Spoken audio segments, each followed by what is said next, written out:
Assalamualaikum warahmatullahi wabarakatuh.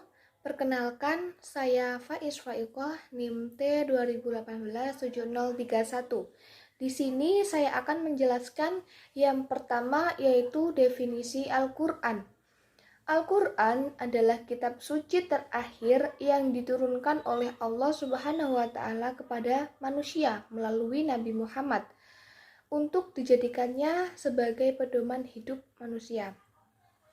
Nah, di sini menurut istilah, Al-Quran adalah firman Allah yang berupa mukjizat yang diturunkan kepada Nabi Muhammad SAW, ditulis dengan mushaf, dinuklikkan secara mutawatir, dan merupakan ibadah bagi yang membacanya.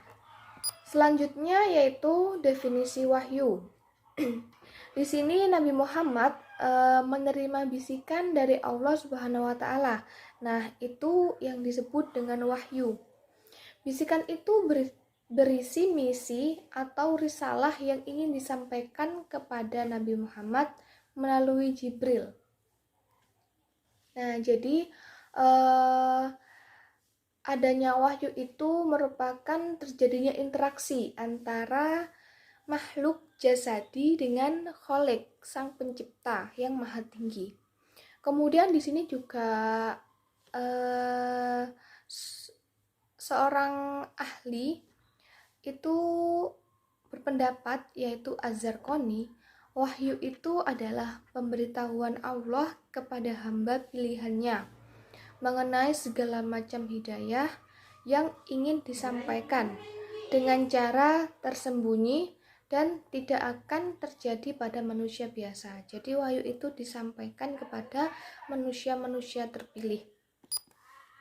Selanjutnya yaitu definisi hadis qudsi.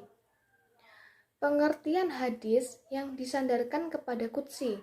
Nah, itu karena penyandarannya mempunyai pengertian makna. Hadis itu kepada Allah, sebagaimana definisi hadis qudsi, di mana Allah memberitahukannya kepada Nabi Muhammad dengan ilham.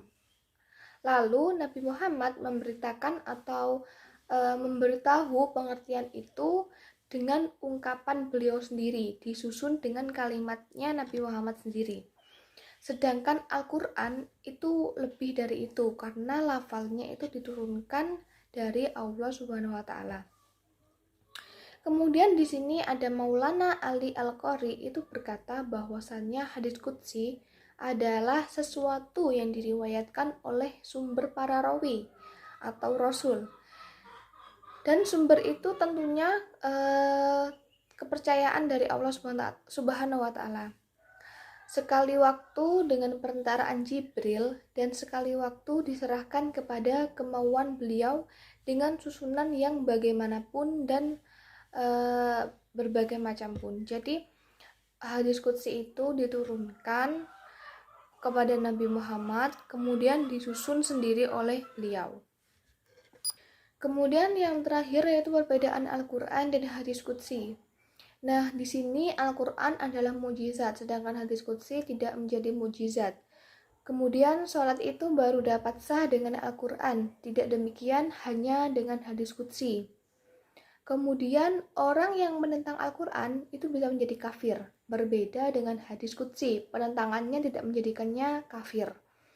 Selanjutnya Al-Quran menggunakan perantara Jibril antara Nabi dengan Allah, berbeda dengan hadis qudsi. Kemudian Al-Quran wajib lafalnya dari Allah Subhanahu wa Ta'ala, berbeda dengan hadis qudsi yang lafalnya boleh dari Nabi Muhammad SAW. Yang terakhir yaitu Al-Quran hanya disentuh dalam keadaan suci, sedangkan hadis qudsi itu boleh disentuh oleh orang yang berhadas. Mungkin itu penjelasan dari saya. Kurang lebihnya saya mohon maaf. Wassalamualaikum warahmatullahi wabarakatuh.